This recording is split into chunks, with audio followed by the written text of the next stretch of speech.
Welcome to Agriculture and Seasons.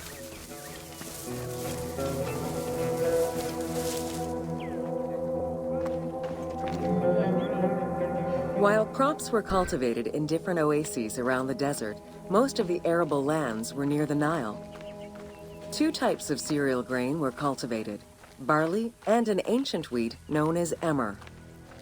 These two key ingredients contributed in establishing bread and beer as the staple of the Egyptian diet and the basis of its economy. The Ptolemaic era created an agricultural revolution with the introduction of advanced agricultural techniques and new grain types such as rice, durum wheat, and pearl millet. The resulting agricultural mass production greatly increased the economy of ancient Egypt. It also prompted the development of storage and transportation, allowing long-distance trade with other regions.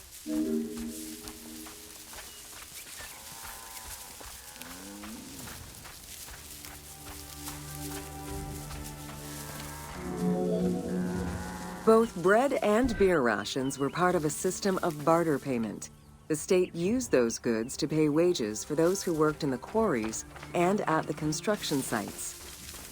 Beer was so important to ancient Egyptians, they had a goddess of beer brewing, Tenenet. Tenenet is seen in many paintings and sculptures with beer, and women are depicted as the primary beer makers. In order to increase agricultural production, fertile land was divided into plots and large agricultural villages were encouraged. The state and temples were the biggest landowners. Depending on the region, fertile land was managed by civil servants or rented to individuals. Ancient Egyptians relied on rudimentary tools for land cultivation. Soil was broken down with hoes, and wing plows were used to make furrows.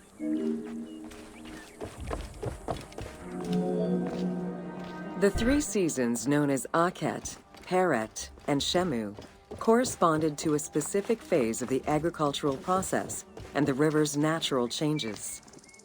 Akhet was the time of the flood, beginning with the appearance of the star Sirius in July. Peret was the time when lands were cultivated, plowed, and sown. This fell between October and November. Shemu ran from May to September and was when harvesting and taxation began. The pharaoh's duty was to uphold order against chaos and provide for his people. Priests and local governors also wanted to appear as protectors of the people. However, any variation in the Nile's seasons could cause water shortages. This had devastating consequences on wheat and barley crops. The pharaoh, administrators, and priests knew they needed to demonstrate their ability to prevent such a catastrophe from happening. And so they invented the story, which would be inscribed upon the famine stela. The story begins with the pharaoh worried for his people. The Nile hasn't flooded in years, and his people are starving.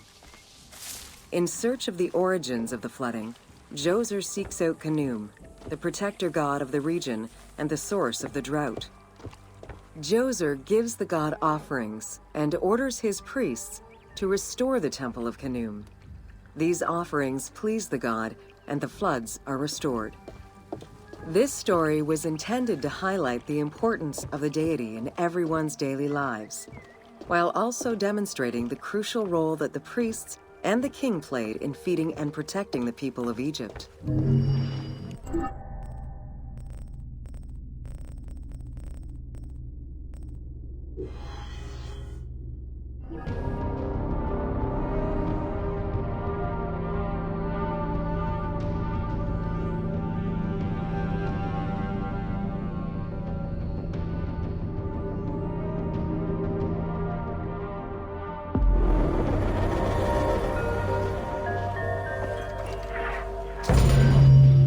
Welcome to the Egyptian household. In pre-Greco-Roman culture, women were considered equal to men in many matters. They owned property, testified in court, could divorce and inherit. Until the Greeks and Romans restricted their rights, Egyptian women could take over their deceased husband's trade.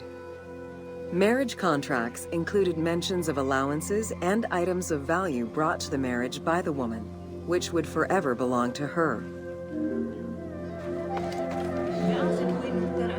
Certain professions were open only to women, such as weaving or professional mourning, while others were available to both genders, including working as servants for the rich households. Social status did have an impact, though. The higher in status, the easier it was to obtain education and access different professions. Homes were generally composed of 3 rooms. First, there was the entrance, furnished with a small bench of brick, probably intended for a statue and protective divinity. Then there was the ceremonial room, meant to receive guests. The last room was either a bedroom or kitchen. Furniture consisted of basic chairs, chests, and storage. Tables were not used for family dinners. Instead, each individual had a small table of their own.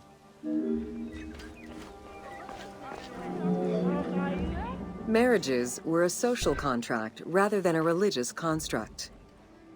Family was vitally important to ancient Egyptians, and children were considered a blessing from the gods. The father, mother, and their children were the nucleus of the family, and cohabitation sometimes extended to mothers-in-law, sisters, aunts, and sisters-in-law.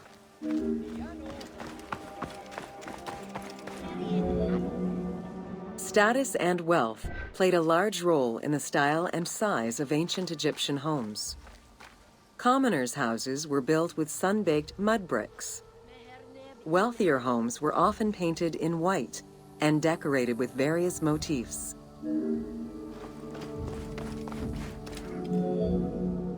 Town officials and the rich lived in mansions with numerous rooms that were luxuriously decorated. Only temples and tombs meant to last for all eternity were built with stone. Funeral stone inscriptions focused on the main member of a household. Encircling this person would then be a spouse, parents, and children, possibly even siblings. These stones were so structured because there were no surnames in ancient Egyptian culture. Parents and children were a sort of family tree, which allowed for the identification of the deceased.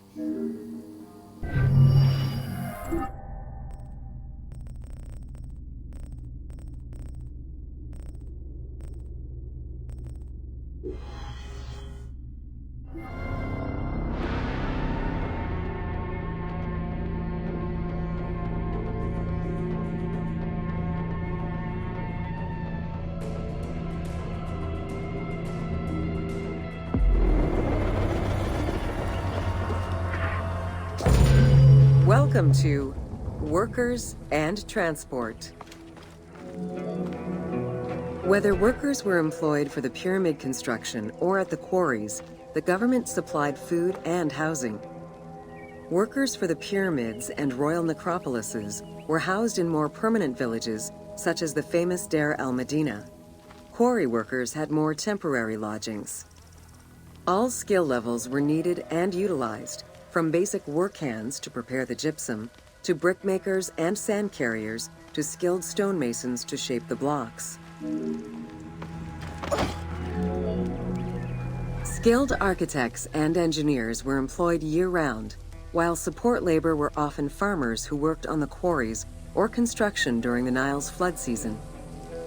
The basic laborers were hardworking and versatile. Many may have been farmers who joined the construction during the off-season. Hieroglyphs found in the work villages listed assigned job titles. Archaeological research shows that no food was stored or prepared on site, but instead workers received abundant rations of bread, beer, and meat. These rations were taken care of by an administration outside the village. Medical treatment was also available for those who were injured. While some quarries were close to the Nile, others were located across the desert and required long expeditions. These expeditions were sanctioned by the state. They involved complex logistics and required many participants. Transporting a block by land meant that workers had to overcome the weight and friction of the load. To solve this, they first dug a track in the ground. This path was sometimes reinforced with rails upon which a sled, used to ferry the blocks, would be pulled. Whenever possible, blocks were toppled from a higher elevation onto the sled. Workers then poured water onto the clay at the front of the sled, creating a slick surface to more easily move the load. It wasn't until the New Kingdom that animals were used to tow the burden.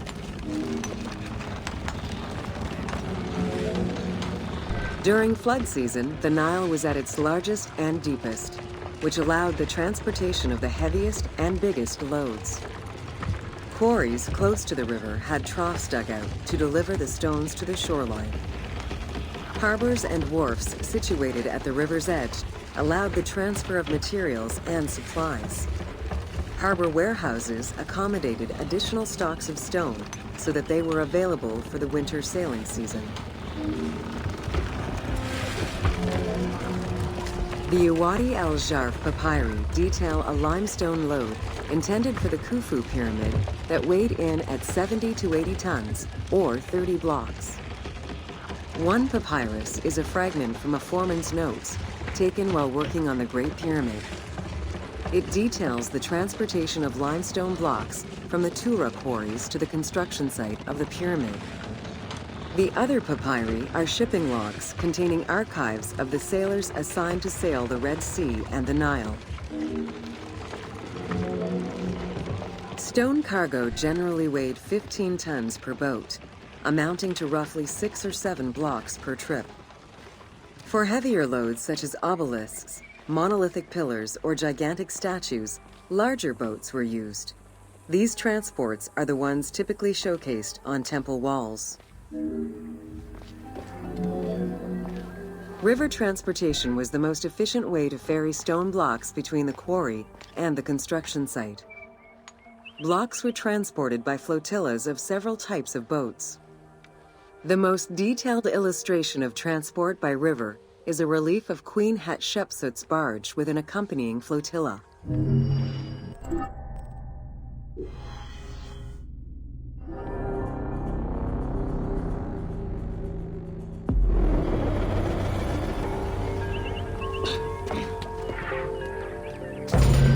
Welcome to Ancient Egyptian Cultivation. The new grain types of the Ptolemaic period required a great deal of water. Farmers needed to ensure they had effective, consistent irrigation. The Nile's rising and receding waters naturally irrigated most of the crops. Areas where the Nile didn't reach, such as gardens and vegetable plots, required an irrigation tool known as the shadoof. The shadoof allowed easy transport of water from its source. It consisted of a tall wooden frame with a long pivoting pole and suspended bucket. The system could be raised and lowered with little effort. Later, a sakya, or water wheel, was invented. The sakya needed animals to turn the wheel, which rotated buckets through the water.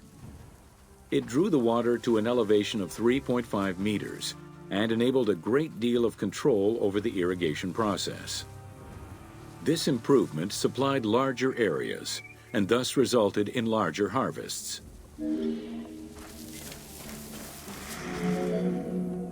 The threshing process separated the grain from its husk. Workers would spread the ears on clean ground. Oxen, cows, or donkeys were then guided back and forth to trample the grain. This continuous movement worked the grain loose while preventing the animals from eating it. Unwanted chaff and straw were swept away, or gathered and added to the mud used to make bricks, to make them stronger. Winnowing was the stage where workers used wooden scoops to throw ears in the air. the wind carried off the chaff, leaving the heavier seeds to fall to the ground. This action was repeated until the undesired materials were sifted out. Grain waste was mixed with manure or other organic substances to produce brick-shaped dung loaves that could be easily burned. A standardized brick size enabled Egyptians to mass-produce this byproduct and use it as a commodity. Transporting large amounts of grain required ships equipped to carry heavy loads. These goods were moved during the Nile's flooding season, when the river was deep enough for large ships. The transports stopped at checkpoints to accommodate customs and police controls, as well as for technical requirements and weather conditions. Having reached Alexandria's inner harbor, the wheat was unloaded under the supervision of a civil servant in charge of wheat management. Portions were distributed to Alexandria's city market, and the remaining stockpile was either exported or stored in warehouses.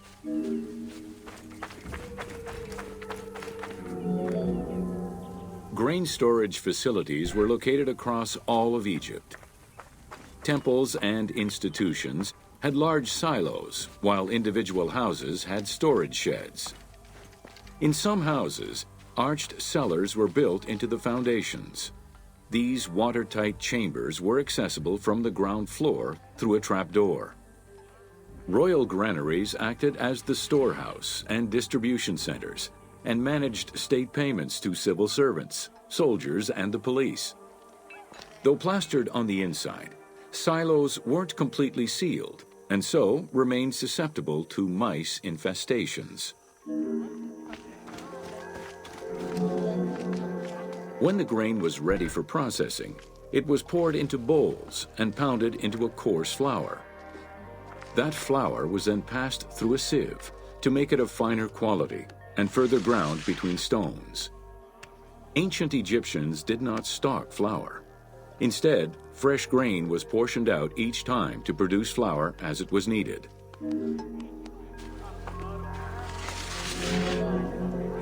The sieves used by ancient Egyptians were unable to filter out sand and stones. Grit often passed into the flour, causing long-term tooth abrasions among all classes of Egyptians.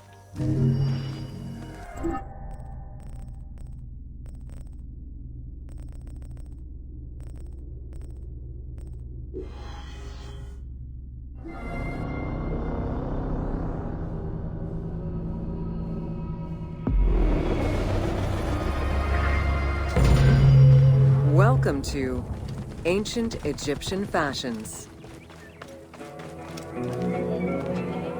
Learning what life was like for ancient Egyptians presents many differences, and yet also surprising similarities to how people might live today.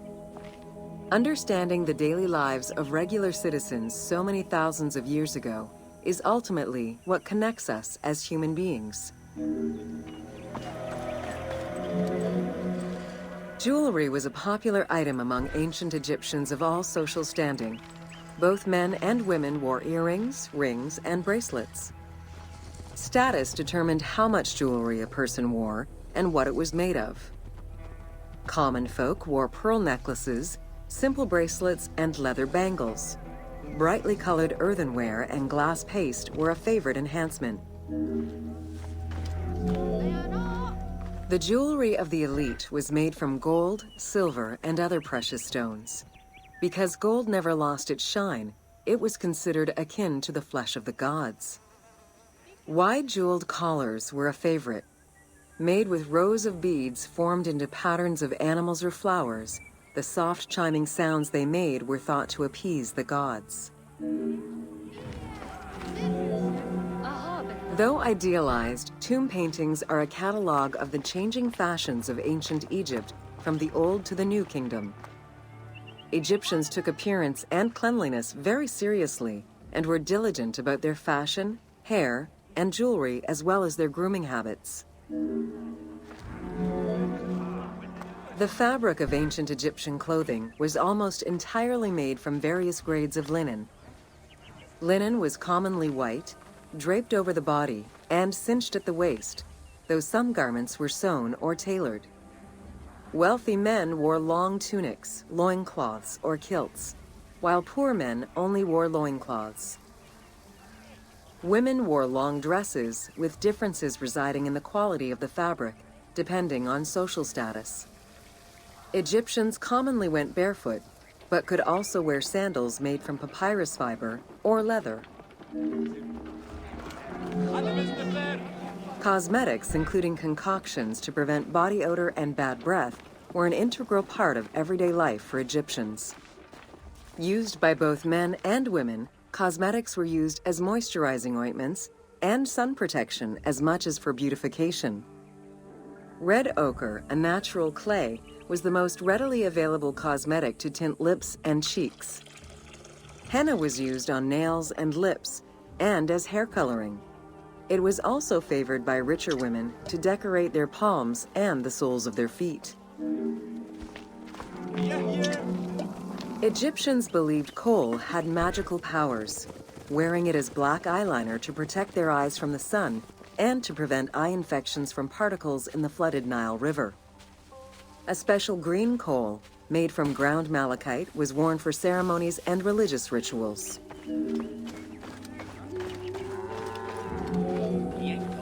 Women and teenage girls wore their hair long and often braided.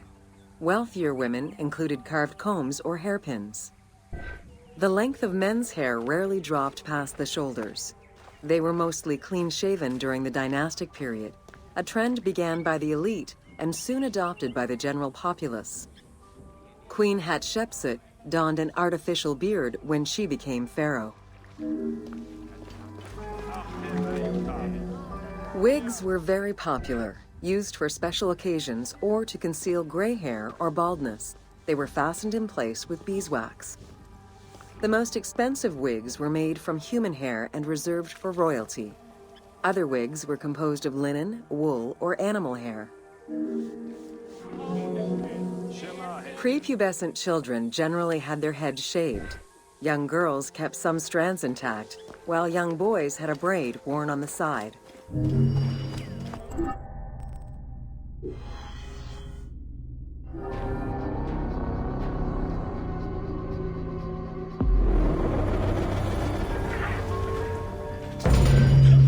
Welcome to Bread and Beer.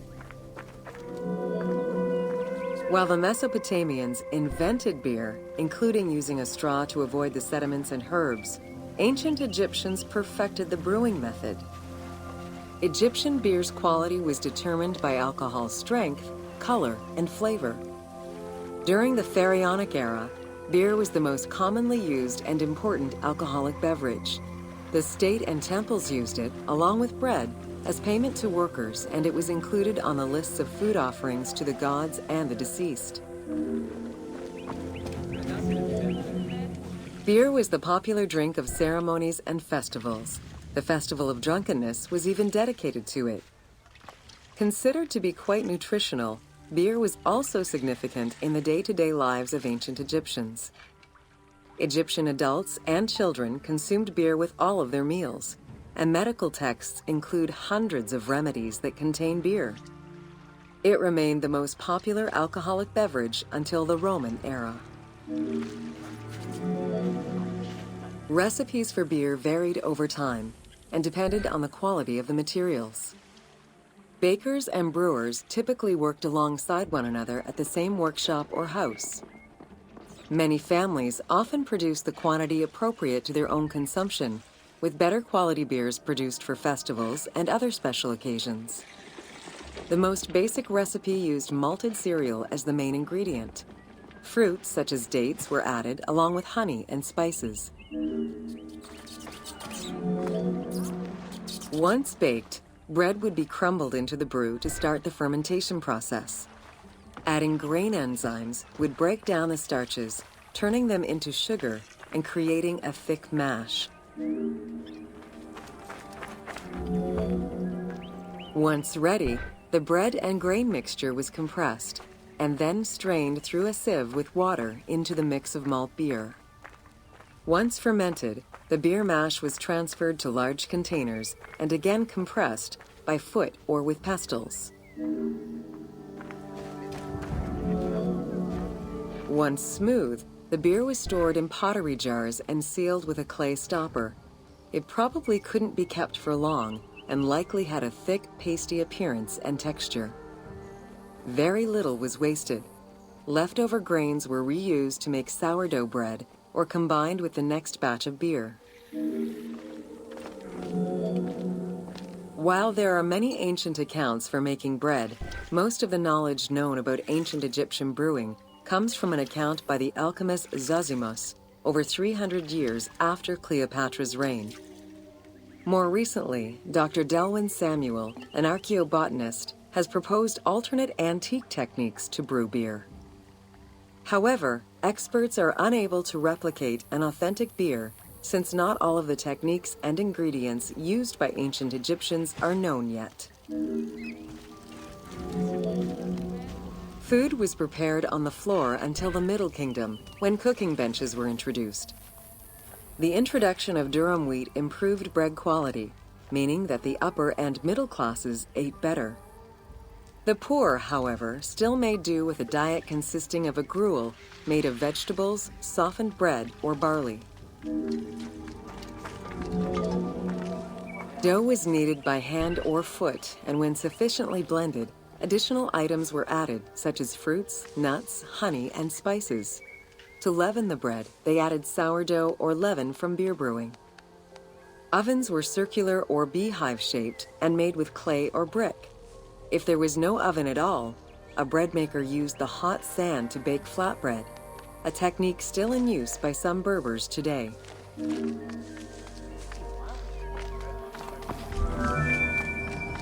Ancient Egyptians always had to fight off the omnipresent sand particles that were blown towards them. Despite their best efforts, sand regularly made its way into their food. Additionally, particles from the grain-grinding stone tools and ovens they used also contributed to attrition and prematurely worn teeth. The team tried to portray this through toothache animations and commoners sweeping sand off.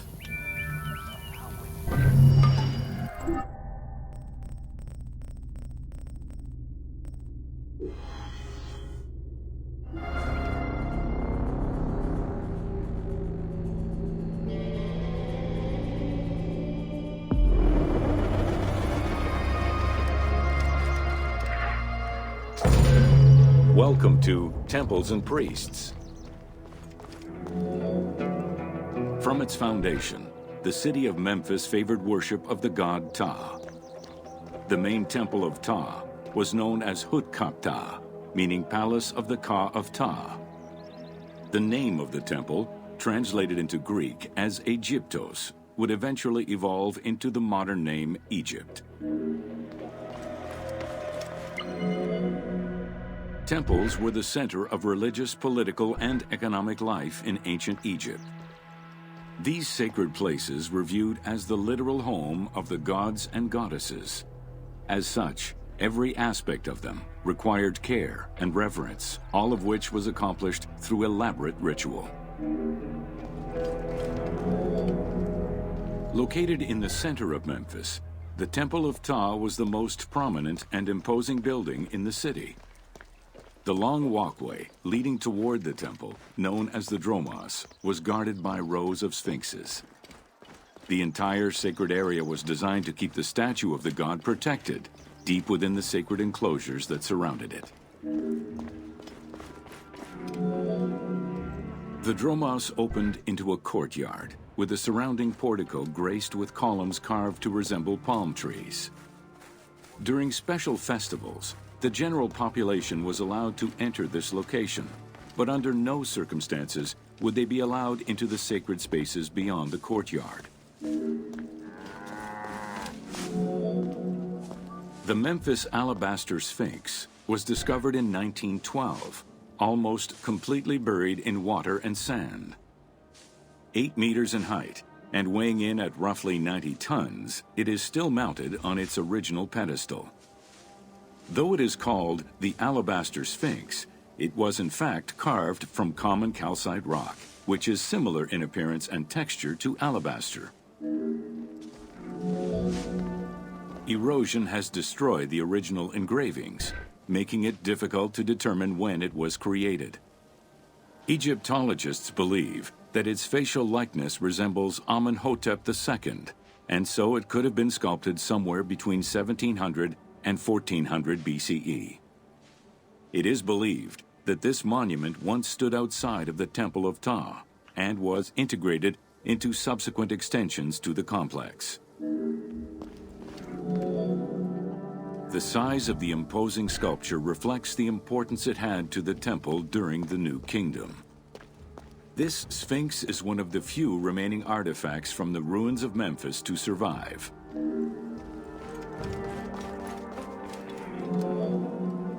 In Egyptian culture, some animals were associated with gods, while others were considered to be living gods. The Apis bull was believed to be a divine entity. The earliest mention of the Apis bull in ancient Egypt goes back as far as the first Egyptian dynasty.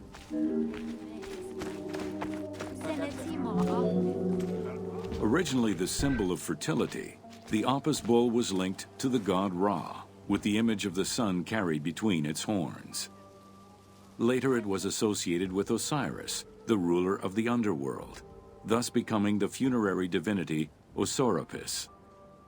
During the 18th dynasty in Memphis, the Apis bull's association with the city's deity earned it the title Herald of Ptah. The Apis bull was so revered that even Alexander the Great, upon his arrival in Memphis, gave honor to Apis. The Apis bull lived with its harem in a sacred barn located in an enclosure in the Temple of Ptah. Each bull bore 29 signs representative of its divinity. Among them, the bull had an eagle-shaped mark on its back, a double tail hair, and a scarab-shaped mark under the tongue.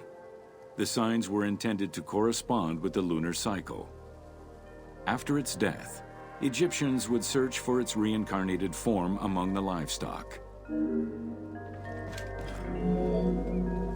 Like other living divinities, the mortal incarnation of the Apis bull was prayed to, and when it died, it was given a luxurious funeral, which included mummification.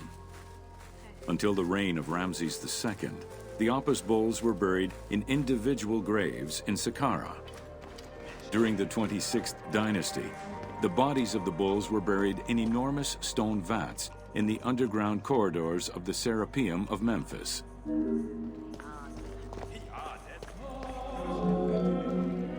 Ancient Egyptians believed that temple rituals were essential to maintain order in the cosmos and allow communication between humans and gods. The pharaoh was required to bring offerings as part of a twofold promise made to the gods, to remain a just ruler and to prevent chaos from entering Egypt.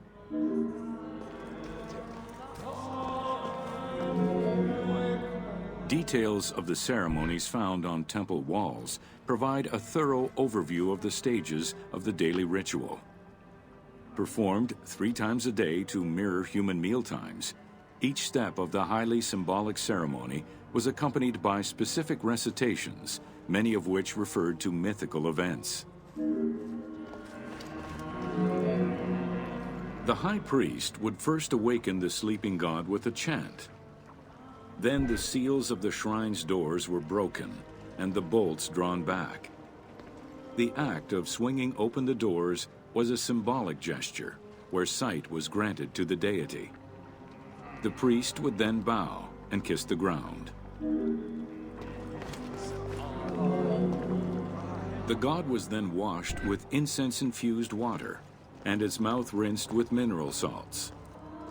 The cleansing was followed by adorning the statue with jewels and royal garments.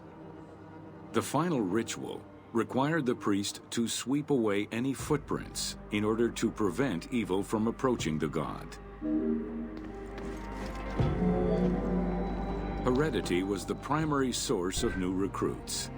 Rarely was an outsider allowed this position. At the top of the temple hierarchy was the high priest.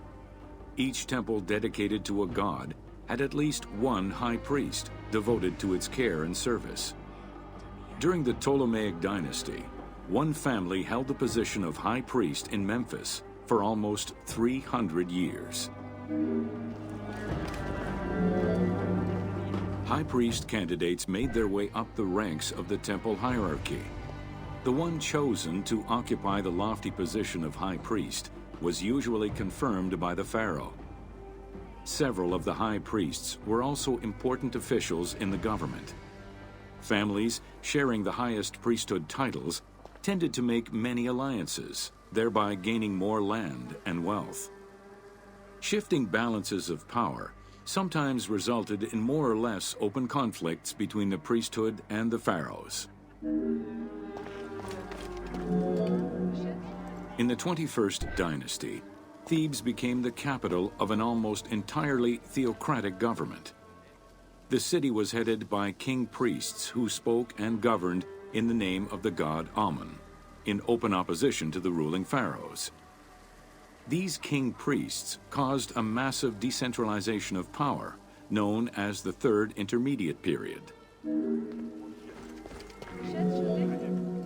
The educational institution in ancient Egypt was known as the House of Life.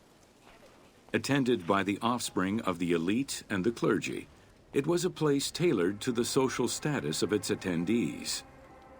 The earliest references to this type of institution date back to royal decrees of the Old Kingdom. Only two known centers have been uncovered, one in the abandoned city of Akhetaten and one at the temple of Ramses II on the west bank of Thebes.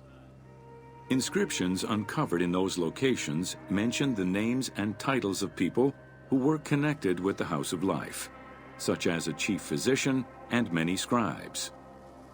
It is presumed that by the late kingdom, every temple had a House of Life.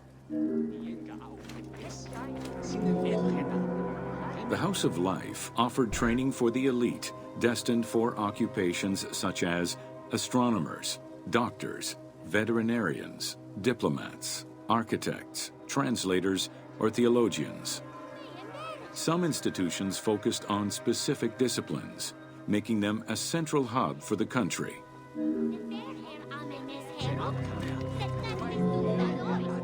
Not limited to instruction for young students, the House of Life was a source of reference for many scholars, with rooms dedicated to papyri of many disciplines.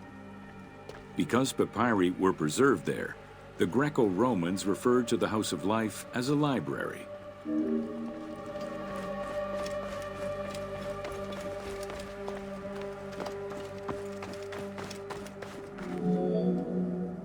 Ancient Egyptian economy was based on an unequal system of redistribution of goods. The state of Egypt collected the crops, and the temples distributed them throughout the provinces. Since the only people capable of counting and ensuring a fair redistribution were the educated scribes, this meant that the temples played a pivotal role in this process. There are records of pharaohs making offerings of large tracts of land and animals to temples in order to maintain their favor. Ramses III offered generous gifts to the temple of Amun in Karnak in such a manner.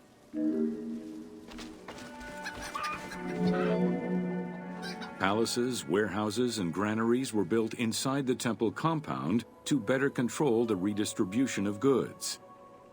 The size of the recorded numbers of goods, combined with every other function filled by temples, only serves to confirm their might as economic, religious, and political centers of power within Egypt.